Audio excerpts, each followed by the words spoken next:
Hello, dear listeners. This is the second part of our two-part episode on John Pistelli's Major Arcana. This episode covers the back half of the book, as well as discussing the implications of the ending, of which John and I had a lot to say. So if you haven't listened to the first part, go listen to that part first, or you can just be a weirdo and start here. Up to you. We hope you enjoy the conversation.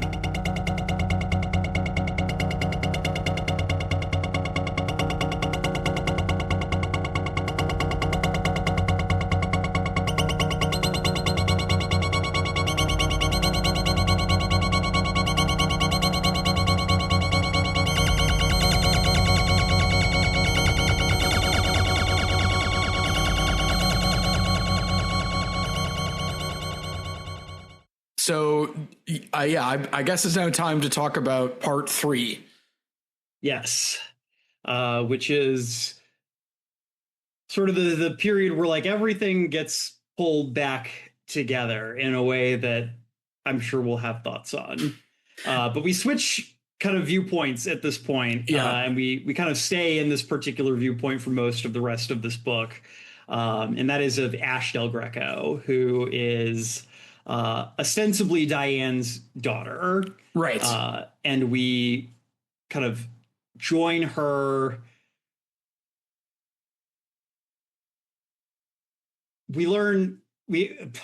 Sorry, I'm losing my words again. We get kind of another buildings romance section. Yes, which is sort of Ash Del Greco becoming who she or they is. So yes. And crucially, I think that this section is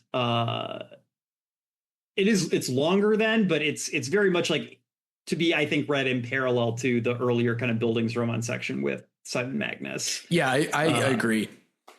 We're kind of, I think, and again, I think this is maybe where this book gets a little weaker for me. You know, there's this element here where it feels like Pistelli is kind of trying to do like a compare and contrast between Simon Magnus's youth and kind of upbringing and gender experimentation. Yeah. As like I guess like a Gen X person, which I assume Pistelli is also either like Gen X or like elder millennial. Yeah. With Ash is kind of like a Zoomer or like Zillennial upbringing. You know, Simon Magnus basically, I don't know that we ever see them interact with the computer at any point, whereas Ash is very much like immersed in online from like a young age. And her, first novel I've ever read that like directly references Tumblr, which was a bit interesting. Pistelli also, I don't know if he updates it, but he also has a Tumblr. And Pistelli would answer questions about literature on the Tumblr. I've not looked at it myself, but he makes frequent reference to it in some of his Substack emails. His not so secret Tumblr is how he describes it, which I think he was drawing on for inspiration for the Undergirl blog that Ash gets obsessed with. Also, we should note that the internet has affected Ash's reading, and Ash reads, as we're told, in discrete bits of text. And if you sample read this way, you can theoretically read everything. And you can assemble from this like pointillistic reading style, like great ideas, great thoughts, quotes. You can appear well read, even if you haven't read every book end to end. And she's become suspicious of music and novels because of the way they leak emotion, and she much prefers like we could say like tweet style, like epigrammatic, like, you know, punchy one-liners, tweet style education, not like paragraphs of thoughts. So yeah, and you know, it's something where, so again, I found myself with two minds here, where I feel like, quite frankly, I don't think Pistelli totally understands like the Zoomer mind as well as maybe he thinks he does. But at the same time, there was a lot in this section that, again, maybe in a slightly exaggerated way, but I think for me did feel kind of familiar to like my experience of growing up. You know, Ben, I know you and I are about the same age. We're both, I guess you would say, like either younger millennial or like zillennial. We're not like full Zoomers, but we're definitely like on that cusp, I guess. Yeah. And there was a lot here that was familiar to me in terms of kind of the way you discover things and kind of, yeah, particularly the thing about kind of this desire to be able to take everything in, but also to like regurgitate it for like to perform to other people how like cultured you are and like to be able to juxtapose things in like this way that like feels pithy, even if it's like ultimately meaningless. Right. You know, there's a bit where, you know, she finds this blog she gets kind of obsessed with, and it's like, I guess you would say like a Tumblr like image blog where it's like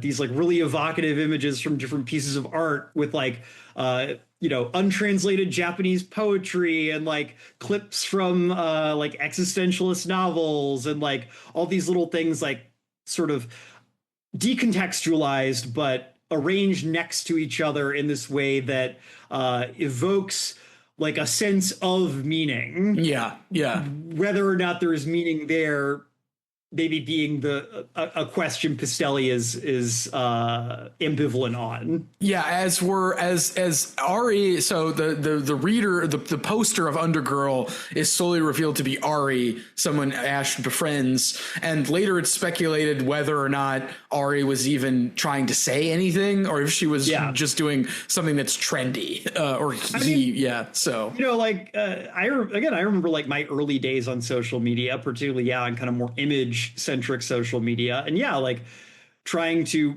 put together like a presentation of things that like I thought were interesting, but like trying to curate in such a way that like it gave an appearance of the juxtaposition, like hoping like, oh, if I put this next to this, like I'm going to appear to be a certain type of person. Didn't you have like a pretty big Tumblr? I had like a particular post that got very, very big. That, that's what it was. Yeah, blew up super big, but like I didn't ever have like a huge personal following. Okay, yeah. Which actually feels very reminiscent of a lot of my history with social media. I've had a handful of posts get very big, but then never actually leading to anything of substance, which maybe is good. Maybe it's good that I didn't get driven crazy by that experience. By the computer. So exactly.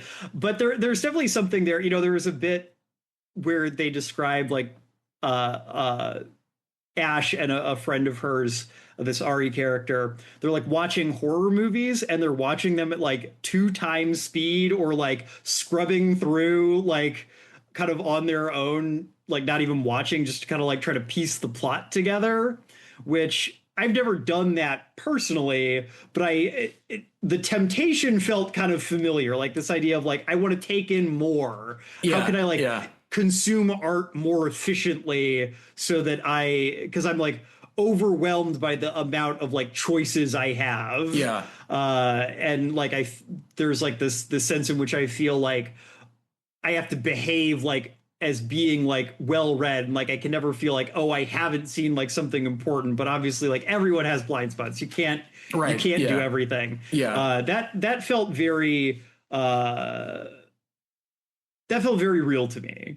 I don't know if it felt real to you, but it felt real to me. Well, it also, to me, felt like he was drawing from, parlance about Zoomer habits, like listening to songs faster, listening to videos faster, having earbuds in that have things twice as fast. Like, it does. Mozart 2 times speed in one ear, Bible in Chinese in the left ear. Right. Yeah. The most efficient media consumption achieved.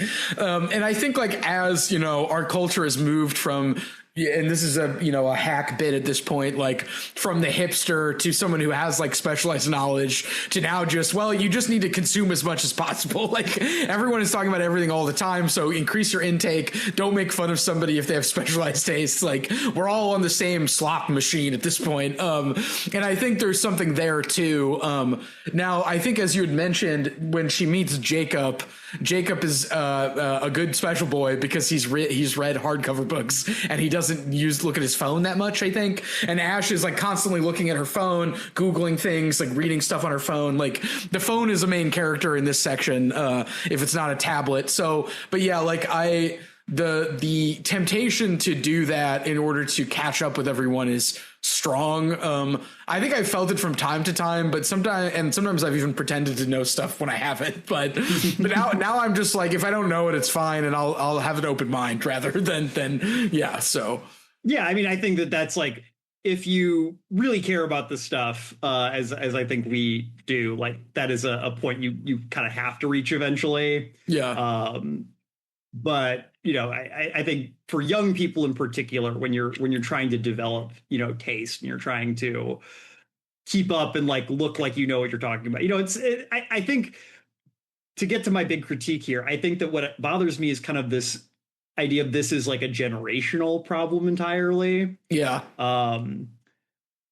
Because like, I hate, part of me kind of hates to do this, but like, my mom, not to put my own mother on blast, but like, she listens to audiobooks pretty regularly, but she listens to them at 2 times speed, to the point where like I've like gotten into the car with her before, and she's like had a book on, and it sounds like the chipmunks are doing like the narration, and I'm like, how do you like, how do you keep up with the story? Like I just like, I don't understand like how she's consuming this and like getting anything out of it.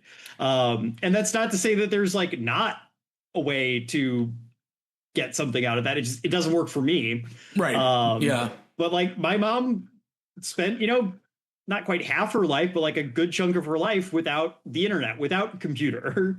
But once these tools are in front of people, unless you're kind of consciously resisting, people, there's no bigger consumers of like AI slop than like Facebook people, like boomers. Right. Yeah. I don't know if this is quite as generational an issue as Pistelli kind of presents it as. And it feels very Gen X to me. It kind of feels like this thing of like, oh, we're like the one generation who's like, just right, balanced just right. Like we drank out of the hose, we read real books, latchkey kids. Like, also, we know how this technology stuff works.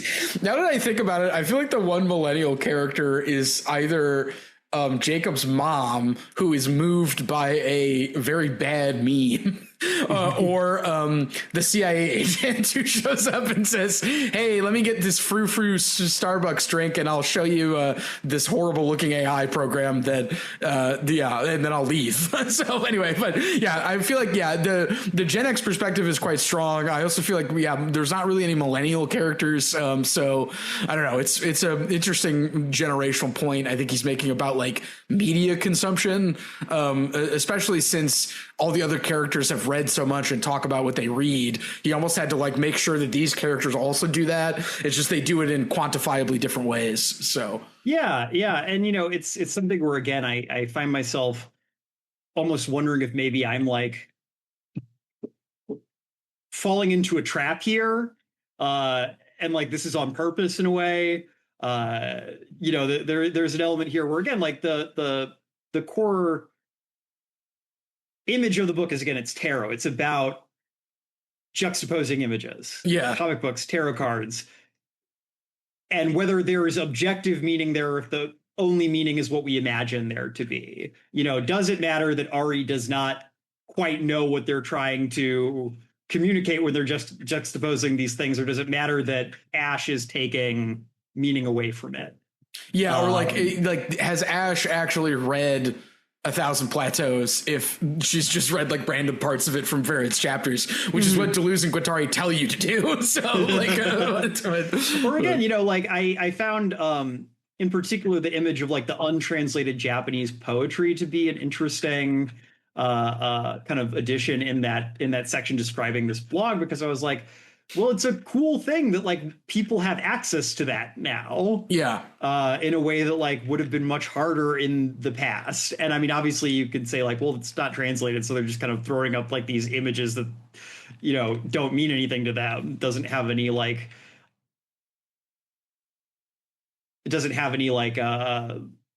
lexical meaning they can parse, but I don't know. The kind of ambivalence of like, and again, I think this is like an ambivalence that like I do still feel like there are so many choices out there now, right? That it can feel paralyzing. It can feel overwhelming. Like all the things you want to get through, especially like, again, if you are into like more than one thing.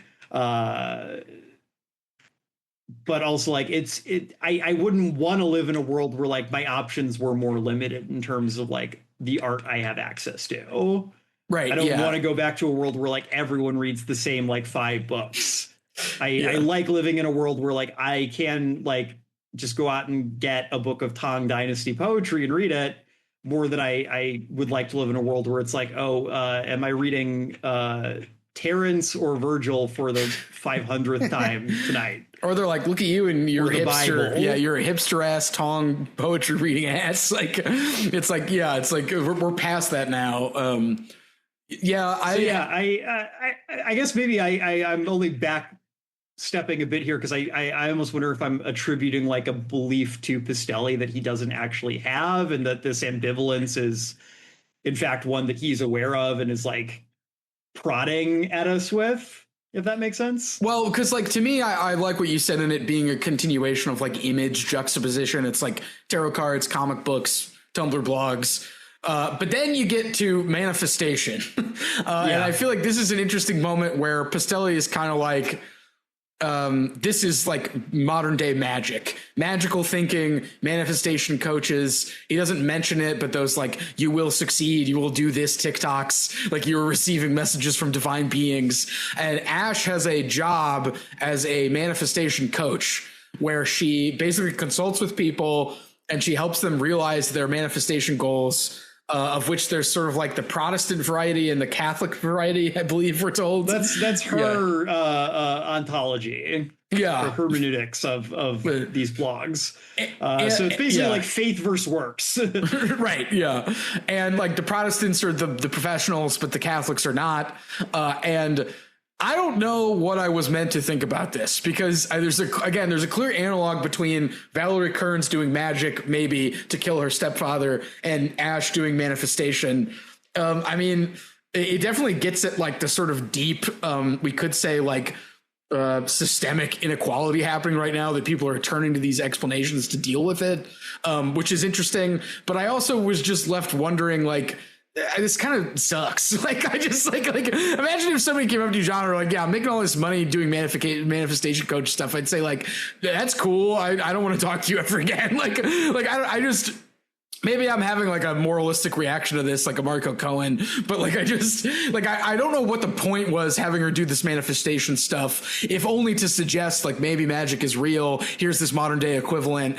But like that to me was like the culmination of like all of these things leads to this, where we are now. And I just wondered if what you thought about that, if that's like with the book's themes of, people searching for maybe a metaphysical explanation for something, or the idea, like we've been talking about, that mind can control matter, which is what Ash wants to do. Ash would probably want to become a brain in a jar if given the opportunity. And so in some ways, this is a continuation of that. What did you think about that? So the kind of thinking about like manifestation and like influencers, as kind of like a quasi magical like phenomenon is like was not like a totally new idea to me coming into this. I bet I sent you one of these reels a couple days ago where it was like, you were like this and you will be adopted by the world's richest Chinese lesbian couple. Yeah, and I don't like these videos, John. I just want to put that on the record. I don't enjoy watching them. Every time I watch them, I grimace and go, That's why you weren't adopted by the rich Chinese lesbian couple, Ben. I'm distraught. I'm one of the outcasts. But I mean, I think that what I am taking away from this is I do think there is like a something there in terms of, more broadly in terms of like these social phenomena of yeah, like this is a way of like trying to control the world or feel like you have some level of control over the world in an essentially like magical thinking way. Yeah. You know, the trappings are different, but uh the sort of underlying like psychological element is maybe the same for, you know, certain people. You know, I think that there's something kind of interesting in terms of like, again, not to get too into Alan Moore, but you know, Alan Moore kind of like in that book is like, yeah, you know, the flim flam is kind of part of this. Like the fact that this is probably not doing anything real is kind of why it is interesting and maybe actually works. Yeah. Kind of the kind of fakery of it is kind of important because it reminds you like, yeah, you're not actually able to command all the forces of the universe. Again, it's about perspective. It's about changing the way you're looking at the world, not so much about like literal shifting, but kind of the idea of like, if I know that I'm actually doing something fake, that's probably a healthier approach than actually believing this stuff is real and having this impact on the world. Which I think is maybe a difference here between kind of the influencer like manifestation side of things. I don't know if there's anyone who's doing those kinds of things with that more jaundiced side, but I think Ash as a character is, and I think that is part of what Pistelli might be kind of drawing here, because Ash, like a good kind of entrepreneurial Zoomer, kind of positions herself as like a manifestation coach for people who would think that like the like nice, happy, positive, like hyper positive manifestation coaches are bullshit. So like basically she says like she's not pitching herself to like girls with like corporate jobs who go to yoga. She's pitching herself at like their like younger sibling who like got a master's in critical theory. The theory need. Yeah. It's like otherwise depressed and like incapable of getting what they want out of life.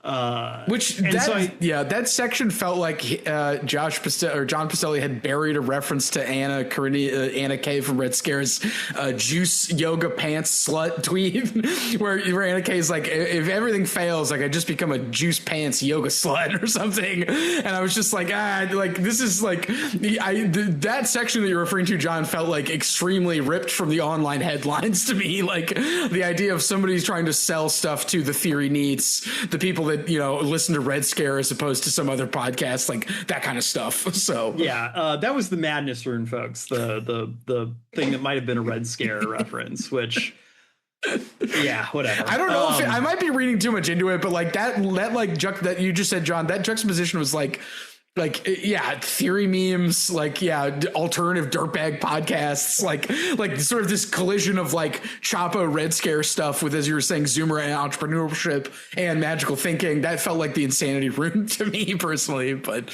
I mean, this is definitely a section where, despite me kind of being defensive of it right now, or trying to like puzzle out what Pistelli's doing and being kind of sympathetic to what he's trying to do. This again is a point where it feels like we're kind of back in satire mode. In a way that like I wasn't a huge fan of, but it feels important from the standpoint that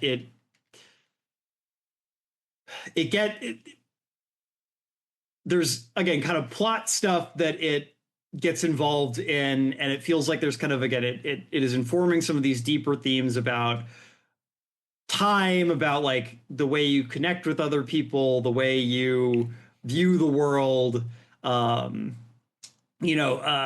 We kind of skipped over it, in fact, but earlier in this section, there is this character Ariel, or Ari Alterhouse, who kind of becomes Ash's first like friend, basically.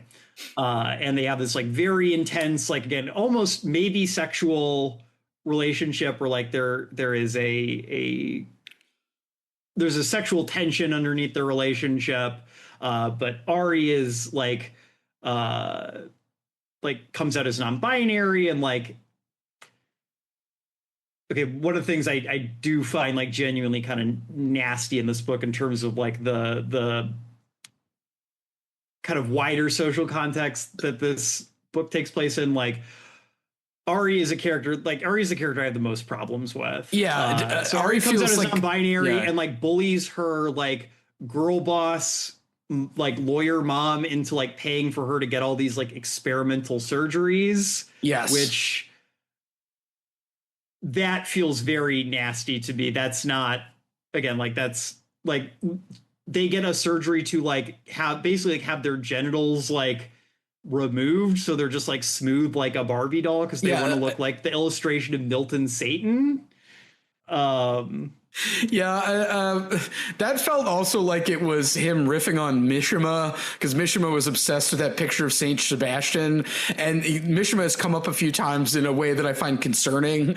Not that nobody should read Mishima, but I just feel like some of his ideas are not great. But I felt like that was like a Saint Sebastian resurfacing reuse. Also, this just felt like the most satirical caricature in kind of like a nasty way. Well, and again, it's one of those things where it feels really tone deaf given the state of like trans youth healthcare in this country in particular, like not even just over the last year, but even prior to that. No one is like giving minors like this kind of surgery, and the sort of implication that there is, even for like satirical purposes, just left a really bad taste in my mouth, which again, it feels really weird given the fact that, again, in other places, I think there's actually some kind of funny stuff that happens in the section around kind of like LGBT youth politics, and like Ari and Ash like join like their like school like LGBT club, but like they spend all their time like sneering at all the other like gay kids for being too normal and not being as like radical as they are, in this way that like I found that to feel like kind of true and kind of funny. Like, this idea of like these people who like there's something. So Ash has like this spiral shaped scar on her face from actually like burning herself on a electric stove as a young child. And there's this, like, the president of the club is like a like weeaboo basically, in addition to being gay. And like they keep calling Ash Uzumaki, which I'm guessing is a reference to Junji Ito Uzumaki, not Naruto. But there's the very like iconic image of like the girl with like the spiral on her face, and Ash takes this constantly as like a veiled insult, right? When it is probably this girl like being like, "Oh, you're cool. Like you look like the cool Junji Ito picture." Right. Yeah. So also that part, I liked. Well, I just want to say that also felt like as soon as that spiral happened, I said, "Oh," to myself, like the Junji Ito graphic novel. And then later when the kid said it, I was like, "Nice." So there's stuff here where it's like, I think that the stuff with Ari bothers me so much because it does feel like the point where it's like, this is the only thing in this book that feels like a totally like really nasty caricature in a way. Well, and to me, for that, it speaks to me two things that I hinted at earlier. One, which was, to me at this point, then the Zoomers just end up experiencing this gender stuff from like a simple bully social cohesion thing. Like the idea that Ash starts doing it because of Ari's dominant personality, which we all know when we befriended people as, like high schoolers, sometimes, whoever had the more dominant personality, we would do that. And then Pistelli just kind of grafts that onto gender. And then also, this is the only character besides a trans character who shows up later that actually is doing like physical, like, and material gender, like, experimentation. Transition. Yeah. As opposed to merely aesthetic or linguistic. And I feel like that Pistelli doesn't really give that side a fair shake. Maybe that's because he doesn't know and he can only speak for the aesthetics and the linguistics. But I think that leads to his like whole viewpoint on the whole thing being kind of blinkered, because he's just like,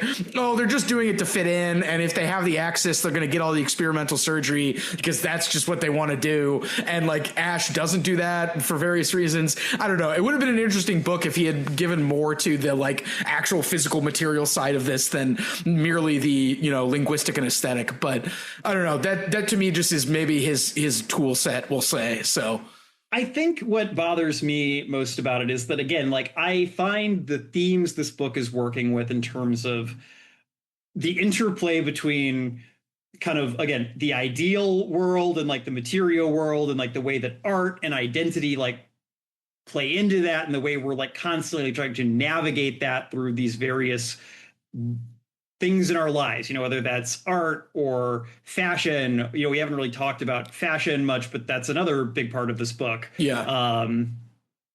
You know, our physical appearance, the language we use, how we talk, that stuff is all really interesting. And again, I could even see this gendered angle being an interesting way of approaching that. You know, again, like this is something I'm personally like very aware of myself, like as a someone who, again, has been identified as non-binary for like a good third of my life at this point, but who to outside appearances, you know, usually just looks like, you know, a cis man with like slightly maybe off aesthetics. If you like really like look, like there's signs, but like it's not something where it's like I don't wear like a big like Flava Flav style clock with like the non-binary symbol on it or something like that.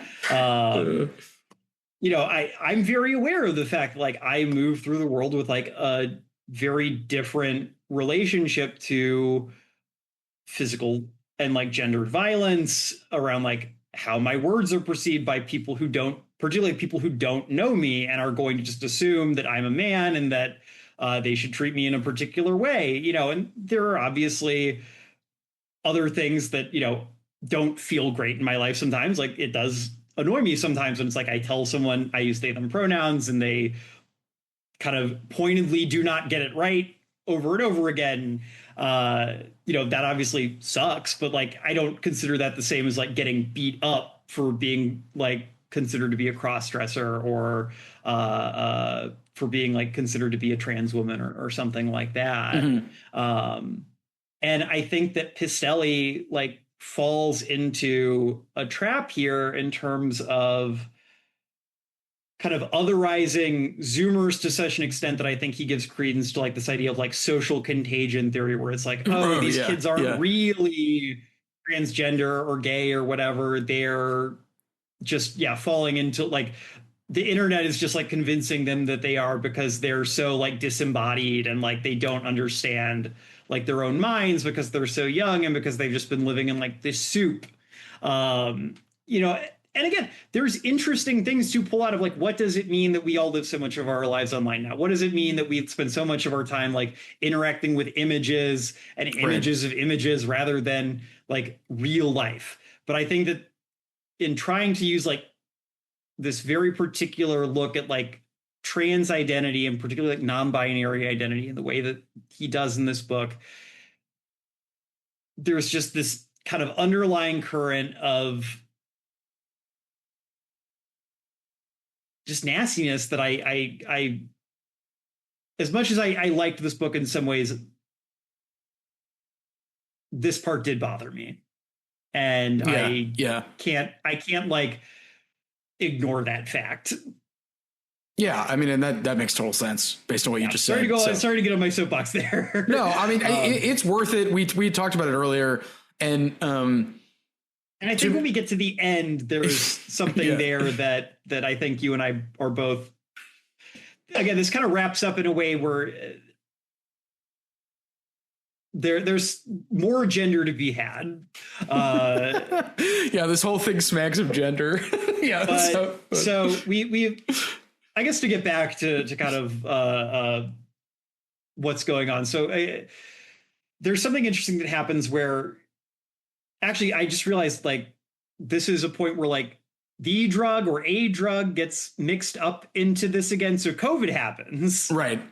And so like Ari and Ash are like separated, but then there's like a night where Ari like invites Ash out to meet them at like a public pool, like an abandoned pool for some reason. Yeah, John, at this part, I thought that Ari was going to try to kill Ash because it's... I thought so too. I thought there was going to be like a like attempted murder suicide thing. Yeah, and the whole like wanting death thing was a little irritating, to be really honest. Like Ari, like not that children don't experience this. It just felt like a little too much edge lordism for me. Like the like, oh, I threw myself off the balcony because I'm better in a wheelchair. Like, oh, I want you to die. I'm going to push you down the stairs. And then it's like, okay, we're going to meet in this pool. And I'm just like, all right, they're going to do it again. But then something else happens. So yeah, like they take these pills, which I guess maybe the implication is this is like the same drug that they took like back in the like early 90s or whatever. They are described the same way. So yeah. So and like Ash has this, like trippy fourth dimensional experience. And then she wakes up and she's like alone. Ari is gone. And in fact, we get like her mother, Diane, calls her and is like, I'm so sorry. Like your friend died overnight. And so it puts this like really weird layer of like, okay, then what happened there? Like, was that a ghost? Was that? Yeah. And then it gets complicated because, Ash discovers these manifestation TikToks and in particular discovers this idea of like reality reversion. Yes. Which for those who are unfamiliar is the idea that like you can will yourself into like, if like there is a universe where like anything has happened, like in kind of this like multiverse theory way, you can will yourself like off your current timeline and onto the one where like either a certain event did or did not happen. Yeah, if you think about it enough in the shower. Yeah. And so Ash tries to, again, in kind of this magical way, move her consciousness onto a timeline where Ari did not die. Right. And per the narrative, this happens. Yes. But there's a cost. Yeah, all magic has a cost. Yeah. Ari like returns, but like Ari is no longer Ash's friend. They are now part of, or she is now part of like the like tender queer group at their high school. And so Ash like has technically like saved her friend's life, but like has lost, still like her friend is still lost to her. So there's obviously like a number of ways to read this. Yeah. And one of them is just that all the stuff about Ari dying was just Ash lying to herself and being upset that her friend like abandoned her to like stop being an edgelord. And like have friends and be popular or whatever. And is so broken up about it that she's invented this narrative where, they died and she like brought them back to life through magic. Or she really did it. Magical thinking is real, and so is revision. I mean, to me, it almost, as opposed to keeping both these options open, it feel like it deflated something into just your standard Bildungsroman, like bullying high school outcast stuff. And I like, again, I got a little like I started looking at my watch. Like I was like, I'm like, I like cool. Like I see this as a mirror between Simon's magical act and hers. I see the equivalences narratively. I didn't particularly get a lot out of it, to be quite honest. So, well, especially later, because there's a second bit where this happens, right? And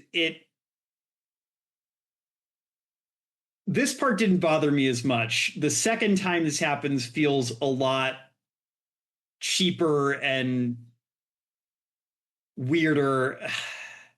We're getting towards the ending, which I'm happy about because I want to talk about the ending. Well, and we haven't talked about Jacob yet. So should we talk about Jacob and then talk about the ending? Yeah, let's talk about Jacob. So she goes to college and she meets Jacob, who, if you have not forgotten, because this episode has been going long, is the young man who kills himself at the beginning. Yeah. So we kind of finally get to see the build up to this act. And so Jacob, as we've said, is a special boy because he's read actual books, and he falls in love with Ash. Now,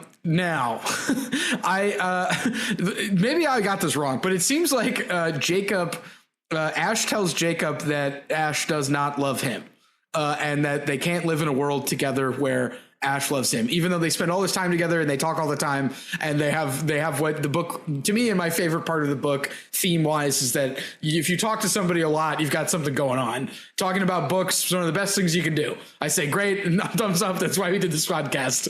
And so, but then it's more like basically Ash kind of explains the whole worldview that she has to Jacob. And it's basically just like, I live in constant pain. There's no point to doing anything. I'm going to be a manifestation coach because it makes sense. I've seen through the end of everything. I'm a nihilist. I like Friedrich Nietzsche, so et cetera, et cetera, et cetera. And so then to me, it is revealed that Jacob kills himself so that Ash can live. And that his suicide is and this is where Mishima comes up again, is an artistic act, which could be interpreted in two different ways. One is that he is giving up because he can't be with Ash. Two is that he's doing it to live. As Ash says, this can be read two ways, like any great work of art.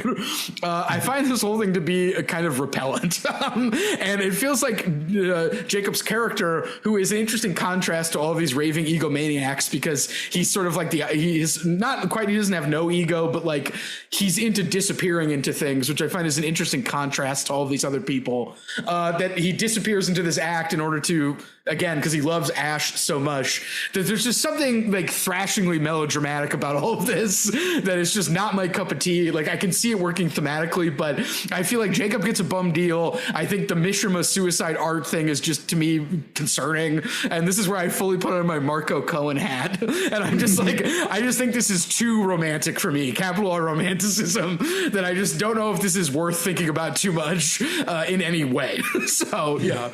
Yeah, it's Little Sorrows of Young Werther, for sure. Right, but, and like that's a good book, but we don't need romanticism. It's also like it's fictional. I mean, this is fictional too, but you know what I mean. So Jacob is set up as he's a messianic character. Yeah, he sacrifices himself in this artistic act so that Ash can be inspired to like live by his action. I put in the notes here. I tried to do like a lot of like name analysis, some of which I thought was more fruitful than others. After kind of again noticing the Simon Magnus thing. Yeah. But I noticed like Jacob Morrow, like Superman, the Man of Tomorrow. I mean, John, I didn't notice that, but I think it's good. Like I feel like that's fair. I think it's absolutely like this is the one I'm most confident on. Compared to all the others, because he's this kind of almost Clark Kentish young man, and that he's athletic, he's attractive, but he is like he's kind and sweet and doesn't like have a mean bone in his body, and he just like wants the people around him, the people he loves, to be happy. Right. And he's read real books, and he's so like sweet and charming and and he feels like a nice character. Like you like spending time with him, and you can see like why Ash likes spending time with him. And I could definitely, but there is this element to me where I think in real life, if someone was that like nice and good and sweet, if they had to deal with Ash, they'd probably just be like, well, I'm going to go make a different friend. What was the they them pussy got me fucked up meme joke? It's like he'd be like, they them pussy not worth it. Got me acting strange. Quote unquote killing myself. And two, like there's something there where like I almost like feel like maybe this is they them pussy got me acting strange again, but it's like he puts his mother through all this, like losing her child. Like that doesn't totally feel like it scans with who I've been told this character is. And I just like, to me, it was an interesting contrast between the raving egomaniacs of most of this book and the sort of like, I will exalt my personality upon the world, and he's kind of like, I'm just gonna like disappear into stuff. I'm like, cool, and then like you said, it feels like too romantic. It feels like it's, and I don't necessarily want to say that he's like romanticized. Like, I think that the book is pretty clear, like, don't kill yourself. Right. Yeah. I don't think that's what Pistelli is doing. I don't think this is Mishima-esque in that way. But I do think there's something there in terms of like, oh, this is like a character who is so self-sacrificing, and like the good thing is to be so self-sacrificing for other people versus being an egomaniac. Right. Yeah. That, I don't know. Yeah, there's definitely something a little uncomfy about it, I guess. But again, this is fiction. You were allowed to like portray extreme or stuff you would never actually support someone doing in real life because you're making a broader thematic point. I do agree with that, John. In sympathy with that. But also, all romantics must die. So then I got some bad news for you. Yeah, he's got two thumbs and he's a romantic. that's a whole other question. But I agree, you're allowed to portray stuff. I don't particularly like this bit. I mean, whether it's portrayed well or like it feels like it does a good job wrapping up the narrative threads it set up to is a different question entirely. But I don't want to fall into like, Marco Cohen-ish moralizing about, oh, you can never portray something like this as having some deeper like theoretical or like metaphysical value.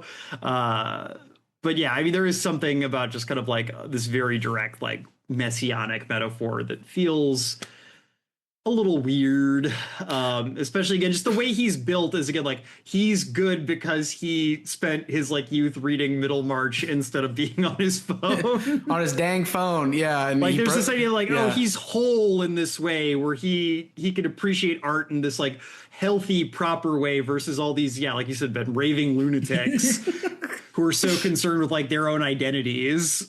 Right. Yeah. And again, it could have been an interesting contrast. And I feel like this book sets up these dualities and then clearly picks one every time. Like we prefer Simon over Marco. We prefer Ash over Jacob. We prefer, and this one's a little more complicated, but as much as we like art, life is just as real and in fact more real than that. So, yeah. And again, this relationship also gets into some stuff I don't like. So you might remember from Ben's Plinkett monologue at the very beginning, there's a grieving mother with a weapon. And so we didn't really get into Jessica much. She's an interesting character, but feels a little tertiary. To some of these others that we've talked about. And kind of the closing section of part one is she shows up with a shotgun to kill Simon Magnus because she is convinced that Simon Magnus, his work convinced her son to kill himself. Well, it's not quite a shotgun. It's like a lady pistol, right? Isn't it like something like that. Or maybe it is a shotgun. I don't know. Anyway, so that's the closing here. And then she shows up again at this point, because like they've found out, like Ash admits that like she didn't so much convince him to commit suicide so much as she did not stop him from doing it when it became clear he was going to do it. And so the mom shows up to berate her. Yeah. And I was a little unclear on how she finds this out, but like Ash is pregnant. Right. And the way that happens is like Ash has to go talk to some administrators in a scene that I just liked, some great descriptive detail of her trying to talk to these administrators about Jacob while like having like physical breakdown. And then she like passes out basically and wakes up in the hospital and they're like, hey, you're pregnant. and Jacob's mom is there and he's like, when are you going to tell us about the baby, you little bitch, or something like that. And like, it's this big, like, you know, like reveal. Yeah. So. Oh my gosh, I realize we've also neglected one other very crucial plot element here, and that's that through this whole section, Ash has been convinced that Simon Magnus is actually her father. Yeah, we haven't talked about that either. And the book leaves it ambiguous for a little while until we learned that actually she's Marco Cohen and Ellen Chandler's child, that somehow Ellen pawned off on Diane. Yes, because Diane was upset about the death of their child with Marco, and that they also got high and made out and had some sort of like understanding, I think. Yeah, and so yeah, there's so much to talk about in this book. I almost feel like there's too much sometimes. I think we're going long on this one if it's not already clear. So she's been obsessed with this, with the fact that Simon might be her dad, but she's like, you know what? Anybody could be anybody's dad. I'm not worried about it, even though like she is secretly. So then when she wakes up, it's who re-enters the narrative, but Ellen. And Ellen is basically revealed at some point, that like Ash is Ellen and Marco's kid, not Simon's. Yeah. But crucially, Simon like kind of steps into this role of father anyway. Yeah. In this moment that, again, I like and I don't like, because on the one hand, like, again, I like this idea of like kind of found family, you know, it's like, okay, it doesn't matter if you're related by blood, you know, Diane like kind of gives a little speech to that effect. It's like, yeah, Ellen's not your mom, I'm your mom, I'm the one who like raised you, and like, or she explains this to Ellen, not to Ash, but you know, she tells Ellen like, I raised her, I'm the one who was there for her all this time, I'm the one who loved her, I'm her mother, not you. You know, and I like this idea of like, okay, yeah, family's about more than blood. You're not like, you know, the people who raise you matter just as much, if not more, than like your genes. Right. But there's also this element where it's like Simon Magnus takes on this fatherly role, and it's kind of it's the culmination of their arc. He gets back with Ellen too. He gets back with Ellen. He stops like necessitating being referred to with like these personal pronouns and starts using he, him again. Yeah. And he like grows up more or less in this way that, again, it doesn't feel nasty, but it leaves a little bit of like, again, kind of in the same way like Cavalier and Clay kind of felt at the end, where it's like the real adventure is heterosexual marriage. Well, that's basically what happens to him, because I didn't find that letter to Ellen very convincing, by the way. I read that letter, I'm like, this is nice, but they're not getting back together, and the narrative just goes, they're back. I'm just like, I didn't buy it.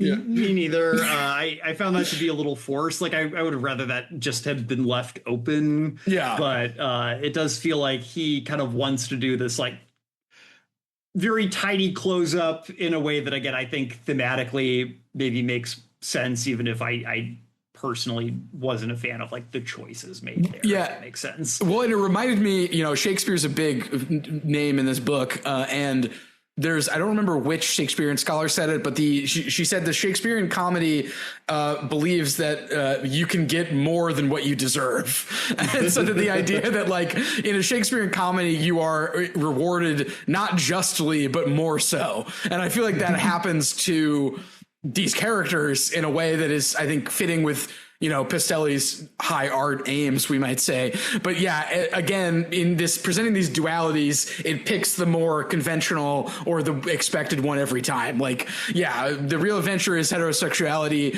Thank God for teenage pregnancy. Even though I guess Ash is like 21, so maybe that line doesn't really count. But like, they say Ash is like a junior, and I think Jacob is a freshman. Can you imagine? Never mind. I just want to say, can you imagine like just like your freshman friends like, I'm gonna do it, and you just don't do anything about it? Like, that just, again, I like, from a fictional standpoint, like, you're allowed to do this. I'm just like, okay. Like, but have you considered that Zoomers are fucked up, Ben? They just would let that happen. Yeah, they're too busy on their dang phones. Yeah.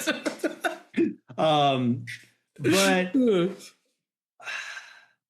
it especially feels weird because like we spend like a little time with Ellen. Like Ellen like visits Marco's grave. We find out like a little bit about what she's been up to, and it's pretty gross. Like she basically like has become a high school teacher. Yeah. After like leaving comics, and she like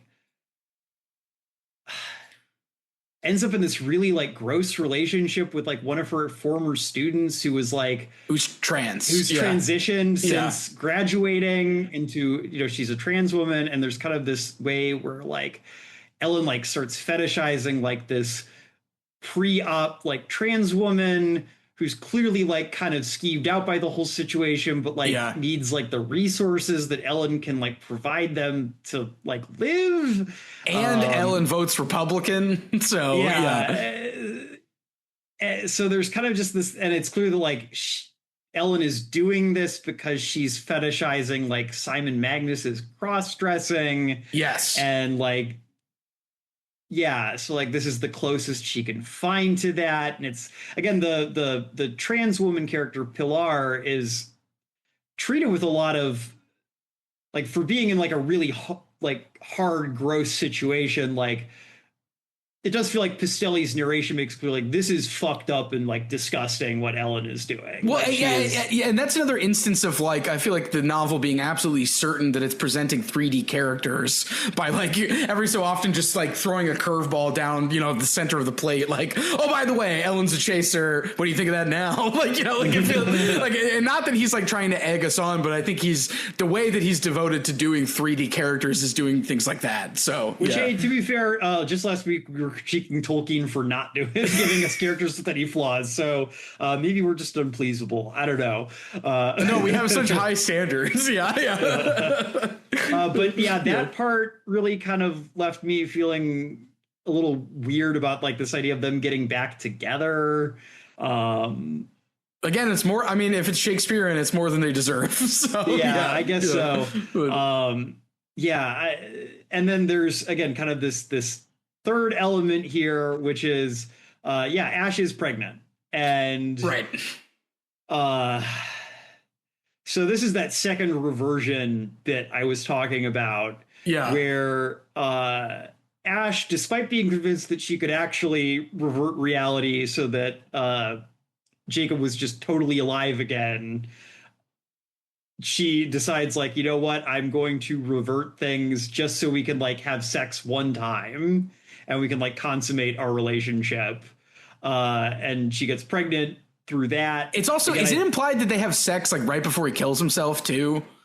So I think that's what I think that's basically the ambiguity here. Again, like in terms of what the, again, kind of like with Ari, it's like, did Ari actually die and did Ash really revert reality so that didn't happen? Or did Ash just tell herself that she did that because she's uncomfortable with what really happened? And it's kind of this thing of like the trauma of like Jacob killing himself right after they had consummated their relationship was so hard for her to deal with that she has to tell herself that like, oh, I actually like did all this, like I did like a retcon on my life to make this happen. Right. And again, Pistelli leaves it ambiguous. I guess the more fun reading is that, she's doing real magic and doing this, but I don't know. Again, maybe this is my own personal biases like coming through, but there's kind of this element where it's like this young woman kind of like ending up pregnant out of like this traumatic encounter, and then like finding meaning through like having a baby. It just feels like, again, in the same way like Simon Magnus like quote unquote like grows up by like accepting a role as like a father that, again, when I say Simon Magnus innocent, he did nothing to like not earn this, but like to like he has nothing to do with this situation. He did not no part of him was responsible for the creation of this person, and yet he is like having, or they are having, the responsibility for this other person like thrust upon them, in this way, and like they're being forced to change themselves to like take care of this other person in a way that like could be beautiful, but like in the way it happens in the narrative happens so quickly and so tidily that like it feels more like they have been brainwashed in a certain sense. Well, in the same way where like Ash all of a sudden like is like just like, I'm going to be a mom in this way that does not, it, in the context of like everything else that has happened in the story, it's like, oh, this is what she really wanted all along. And all that like edgy stuff was just like covering up for the fact that she's a girl and she wants to have babies. Yeah, well, that's what I meant by like the youthful follies are cast aside for adult things. Yeah. In this way that feels it feels too neat. It feels too tidy. And it feels weird, especially from the standpoint, again, we have the character of Diane who, does love Ash, does make like this conscious choice. Like, I'm adopting this child. I'm going to raise it, for like not entirely like selfless reasons. It is like, oh, I'm replacing this baby that I lost with like my husband's like bastard child to try to like fill that void. But like she seems to be a good mom. Like she seems like she does a good job as like Ash's mom, considering the circumstances. And she's painting too. Yeah. Yeah. Well, that's the other thing. Like she rediscovers like this artistic intellectual side kind of as Ash matures. And it kind of is this thing where Ash goes off to college. He's like, I have this time to like pursue this stuff now in this way that I didn't when I was younger, and I wasn't confident enough to when I was younger. So there's this thing where it's like, okay, so art clearly still has some kind of value and meaning in this work. Like this isn't an anti-art book, which right. I guess you could write that, but it would feel a little weird to do so. Well, and this there's kind of this thing where it feels like it's giving into this idea where it's like, okay, yeah, all these things, like everybody has to have this particular like life, like has to fill all these life roles. And like, yeah, you can still be an artist by being while you're a parent or like after you're a parent, but you have to be a parent too. You have to like, this is like crucial to like your maturing as like a full human being. And like, if you don't do that, you're somehow immature or unfinished, like Simon Magnus is at the start. Well, and this is why in one of the last scenes, Ash draws, and I don't know the history of this, but it's the Temperance card from the tarot, which is also the art card. And so the idea that even though I've been describing making art as this torturous, melodramatic, suffering, capital R romanticism thing, what I actually mean is that art is being temperate. Making art is moderation. It means, being in the middle. It means accepting that maybe I was this, but now I'm a dad. Maybe I was this, but now I'm a mom. And I don't know if the book actually earns that. And so I feel like when it shows up at the end, I just feel like he was covering his bases a little bit with this ending. Like, he's like, oh, by the way, like, this is the divine plan. Like, art is temperance. Art is not thrashing romantic melodrama, pain and suffering. That's like a youthful folly. And to me, that relates to what you were saying about that. Yeah, you have to do all of these things because that's like the temperate, moderate position versus something else. So, well, and again, like there's a way in which like I see what he's trying to say here. Yeah. Again, in the way that I think this book is about kind of, it symbols the impossible task of like, balancing the ape and the angel that are the constituent parts of a human being. Right. We have these material needs and wants, that it's we have an id, we have a superego that's intellective and wants to fulfill like these social roles and live up to this certain image, and then we have like the ego that's like in the middle trying to manage. And in the classical Freudian sense, like the ego, like that's an impossible task for the ego to actually accomplish, and that's where all these problems come from. And again, as someone who likes them some Freud, I'm amenable to that reading. I think that there is interesting stuff in this book about, the way that we kind of throw ourselves into the realm of the mind, whether that's in academia, in art, to kind of try to avoid or to transcend like the baser, like less comfortable material factors of reality. And like, I'm amenable to like, I think that the healthy thing to do at some level, insofar as there is one, is yes, you do have to like balance these things to be like a whole human being who can like move through the world and isn't driving yourself crazy or uh, killing yourself, somehow, not necessarily like directly suicidally, but like killing yourself with drugs or self-neglect or something like that. But at the same time, I don't like the thing of like the way I'm going to symbolize this is a character who has never expressed any interest in being a parent, suddenly realizing like, oh, I'm a woman. I am meant to do this particular thing biologically. So I'm going to do it, and that is like my purpose. Well, so which maybe is even kind. I'm being like a little reductive to some degree, but that is kind of how it reads. Well, and it reminded me in my last job, I worked with a very smart, intelligent older woman who told me that when she was a grad student, she's like, I'm going to do research. I'm going to get a job as a professor. And then she had a kid. And she said that it changed her entire brain, is what she said. And she said that like she realized that like, I can't be a professor and raise this kid. I need to raise the kid. So she like finished the dissertation and then is more of a teaching professor now than a research professor because, she was able to raise the kid. And basically the way she described it, she was like, I thought I could like still do what I wanted to do. And when I had the kid, my entire brain changed. And like, he doesn't go there in this book, but it reminded me of what she had told me. And, I just said, that's like, I feel like I didn't really have a frame of reference for that, but I was like, that's crazy. Like, and she's like, yeah, it happened. And she's like, I'm happy with it. But like, also like, I didn't know that was going to happen is what she said. Like, so yeah. No. And I mean, I think that I'm always like a little skeptical of like this kind of like babies ever after kind of plot because it feels like it's this thing where it's like, oh, having the baby is like the redemption of all these people. Like,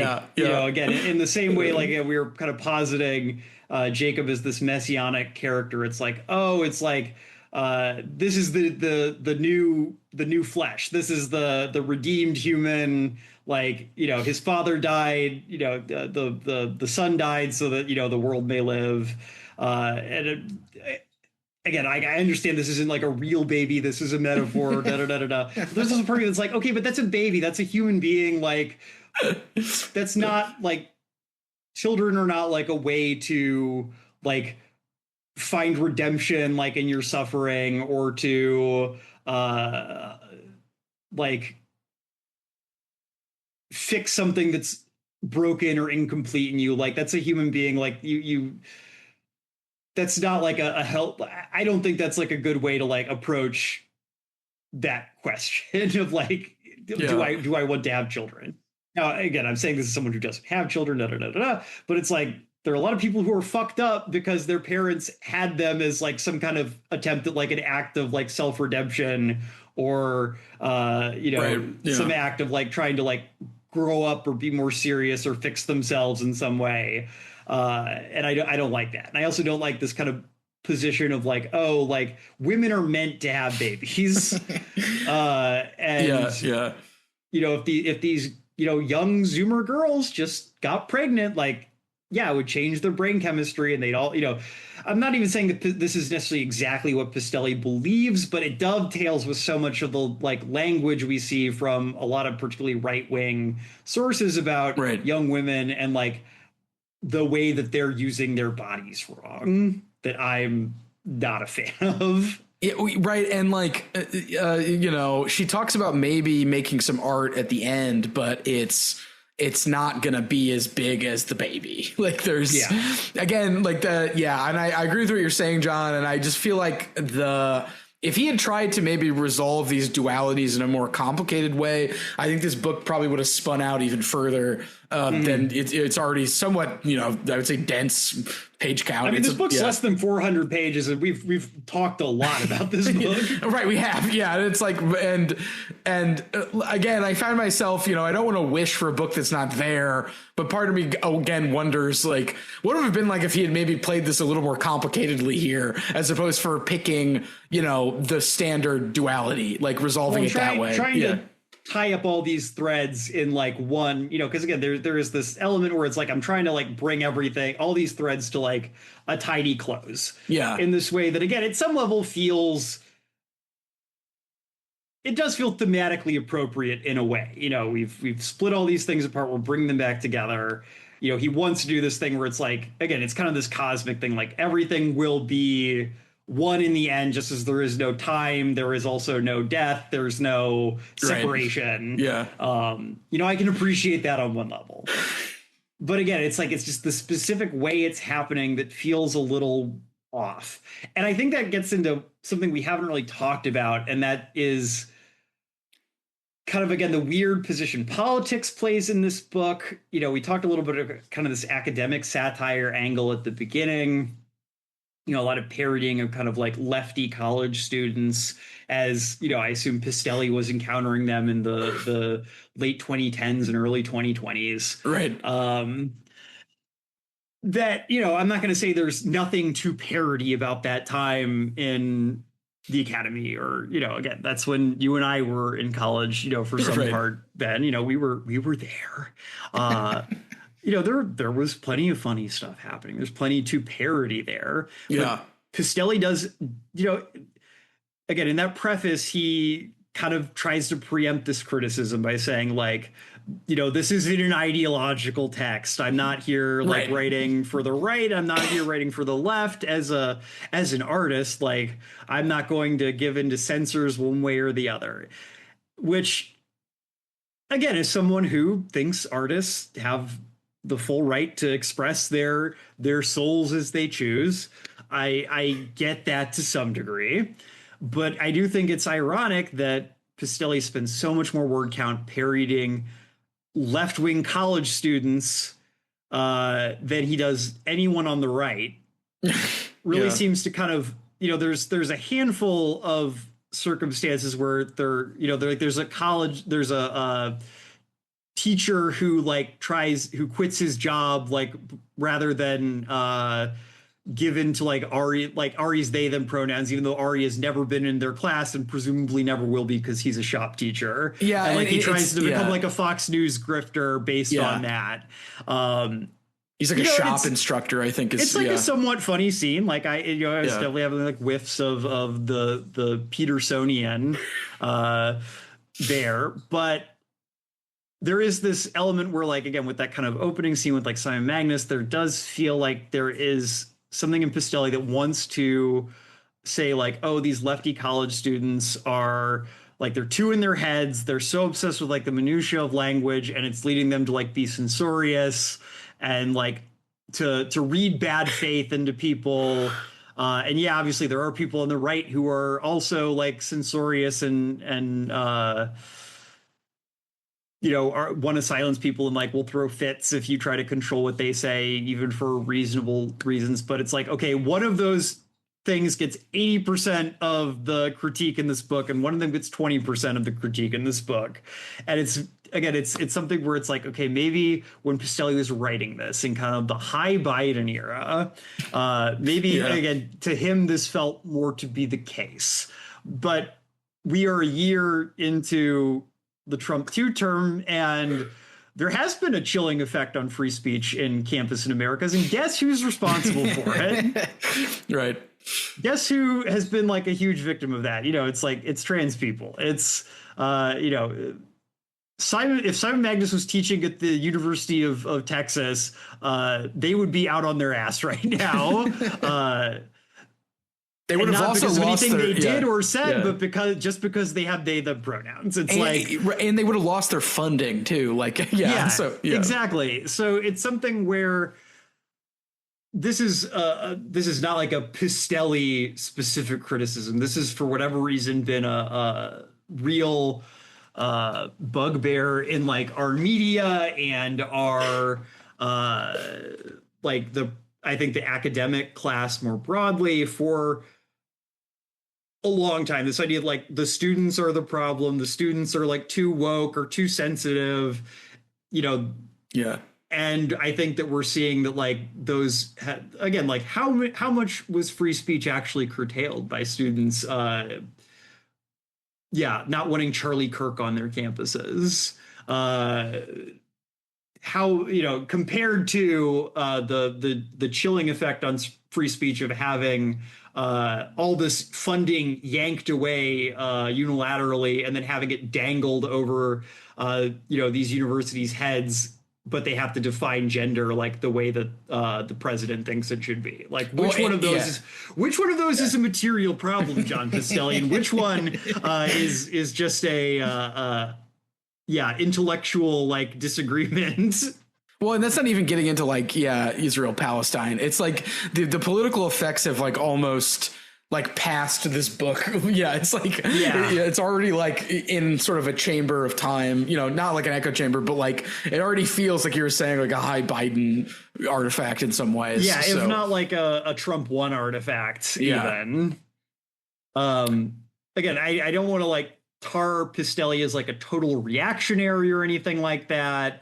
But I think that, if you're going to say like, oh, I'm not writing from the right or from the left, like I'm just, not calling balls and strikes, but like I'm just expressing like my personal like viewpoint. Well, it's like, okay, but you're sitting in a position where it's like your interaction with these things is very colored in by the fact that you are a college professor teaching at like a presumably fairly liberal institution. And most of your interactions with, are going to be with, these Zoomer students, not with Fox News grandpas. Right. Well, yeah. And it's like, I feel like, as you were saying in the beginning, I'm pretty split on this book because I really do like the way it portrays people talking about art and literature. And I feel like it has a lot of smart things to say about them. It's just when it dabbles in this academic gender satire that I feel like it's just it's more resulting in caricature and like flatness than it is in the sort of like conversation, well-rounded tones that it does for other things. And I think oh, go ahead. Well, and just like that's where it comes. I'm coming down at the end here is like, not to say that he could have extended that to what he was doing. It just feels like one of the books is more interesting to me. One of the halves of this book is more interesting to me than the other half. So. No, absolutely. I think that that's really where I'm coming down as well. It's like the stuff that I like in this book, I like so much that it's these. It makes these flaws like feel all the more apparent. And, it's this way where it feels like he's writing towards an audience that I'm not in. And that audience is, these kind of Substack people, for lack of a better term, who kind of want this like naughtiness in this kind of a book. They want this kind of like thumbing your nose at like this censorious like lefty atmosphere that I think a lot of people in like the cultural space have felt as more acute than it really was. And I feel like he's writing towards that audience because it is in some ways his audience, and I can't fault him for that. But it's like, it's not me. This doesn't do anything for me. I am not here to like watch blue-haired baristas like have their sacred cows trampled on. Like, that's just not what I'm not into that. That's not fun for me. It doesn't even really seem like he's doing that. It's more like he's just making fun of the sacred cows. He's not even trampling on them. Like it's well, so I mean, that's pretty well said, John. I feel like I wanted to end with this quote that I liked, which is the only one I managed to single out for some reason, where speaking of the virtues of conversation, and I think it applies to this podcast, most people you met made up the solid floor of the world. You walked right over them to wherever it was you intended to go. Every so often, however, maybe once in a decade, a stranger turned out to be not a beam of wood or slab of cement, but rather a trapdoor. And then you dropped, helplessly, clear into another life. They had so much to talk about. That's great. Yeah. And that's my favorite part of the book. So absolutely. And, I think that there is something like Pistelli is actually like, he's a good writer. I feel like that we have not pulled any quotes out. And I feel like there are probably a lot of listeners who are like, what's the point of all this? And it's like, Pistelli, he knows his way around a sentence. And I think that is a good section to show that. So, I mean, I'm not going to tell people don't write this book, but these criticisms I think are like, if what we've said today has not like made you feel like you don't want to read this, you'll probably enjoy it. Yeah, especially too if you, again, I think, like books where people say smart things. And that's another thing that I like about this book is that too often there is a book in which a smart person says no smart things, or smart character rather. And I think all the smart characters say smart things, and I much rather liked it when that was happening than when anything else was. So yeah. All right. Well, listeners, thank you so much for joining us for this episode of the Infinite Library. As always, we will be back in 2 weeks with our first episode on our upcoming Pynchon mini-series. We're going to be talking his first novel. Just a reminder, we're doing kind of a first, last new thing where we're going to be doing V, Bleeding Edge, and then Shadow Ticket. So yeah, and our friend Dan's returning for Bleeding Edge. Just want to put that in there. So that'll be fun. Yeah. But yeah, we'll see you guys in 2 weeks. Thank you so much for joining us as always. Ben, anything else you want to say to the nice people out there in podcast land? Read more books.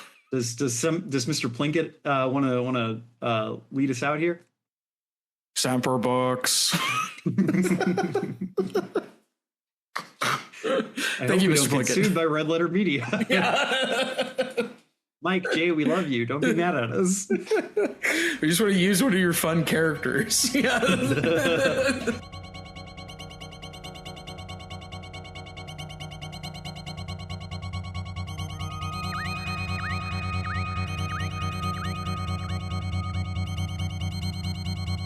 Thank you for listening to the Infinite Library.